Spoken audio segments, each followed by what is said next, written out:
Sorry, it's time for another random vid where my lack of a coherent narrative borders on criminal negligence.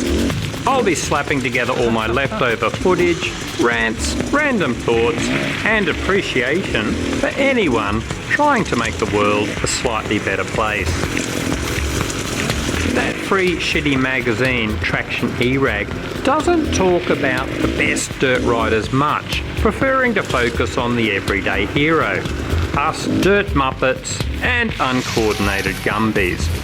I love this philosophy, but occasionally I still like to film riders like Tim Coleman and Megs Braap.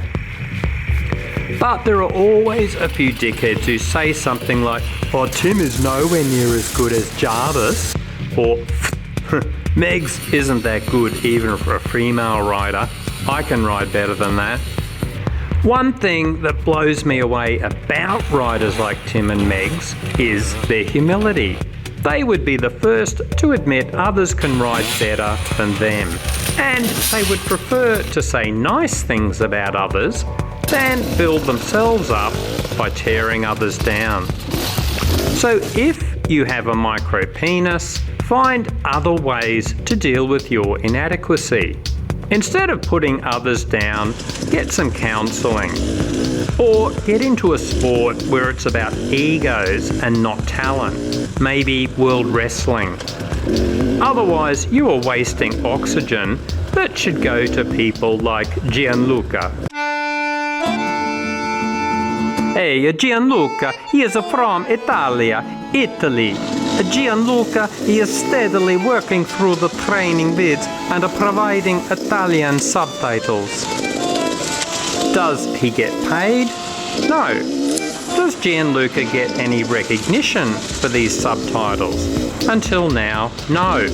He is purely doing this for other people. And he's not alone. Other viewers have been creating subtitles in Russian, Indonesian, French, Spanish, Romanian, and so on. Well done, guys. In a world full of people demanding everything but giving nothing in return, you guys are awesome and an inspiration. Do you speak another language other than English? Feel like chipping in with some subtitles? Here's how. こっちもお湯を注ぐだけ。5分待ったら出来上がり。混ぜると無駄にうまくなる。すすらなくていいからキャベツ。 There are some complaints about the lack of training vids lately. There are around 50 vids on riding technique now, and it is getting hard to learn new stuff, especially at the moment with my dicky knee. So my question is, have you learned all of those 50 techniques yet? Well, come and complain when you have learned them all. Actually don't.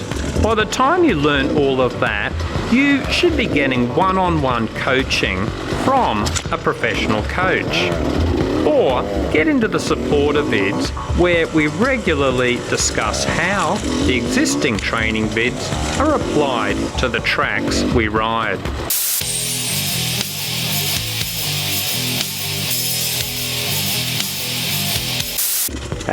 This leads nicely into the next topic.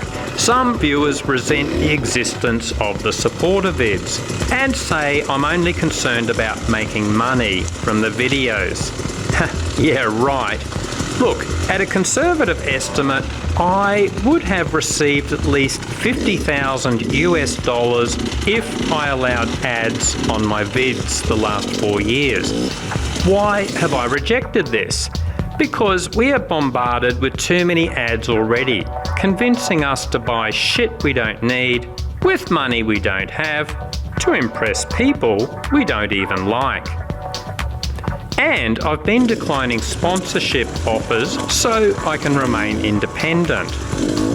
And finally, after 3 years of living below the poverty line, I was finally able to save some money this year due to my supporters. So I sponsored 2 houses for poor Cambodian families through the charity I do some volunteer work for.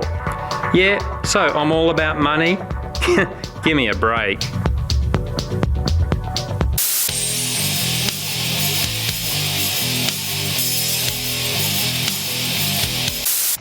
Actually, I did spend money on the new GoPro Black 7. A massive thanks to all my supporters for making this possible. There was a good deal, so I pounced on it. I might do a review later, but here are some quick first thoughts. Nice! Many say this GoPro Black 7 is now definitively the best action cam available. Why? Well, they say the digital stabilization on the 5 and 6 models was still a bit jerky. You will have seen this in some older vids. Yeah, I'm on. And the 5 and 6 models could not match the top-line Sony X3000 in this respect. And the audio was nowhere near as good. I must admit, in the 7 model, they finally got the digital stabilization working very well. It almost feels like a gimbal in some shots. Nice! The only jerkiness you see now is on very slow panning shots. If they can fix that, I think it's a clear winner. The audio? Nah. Still nowhere near the quality of the Sony. They need to do a lot more work there. That's all so far. Stay posted for a proper review later. Yeah, I'm on.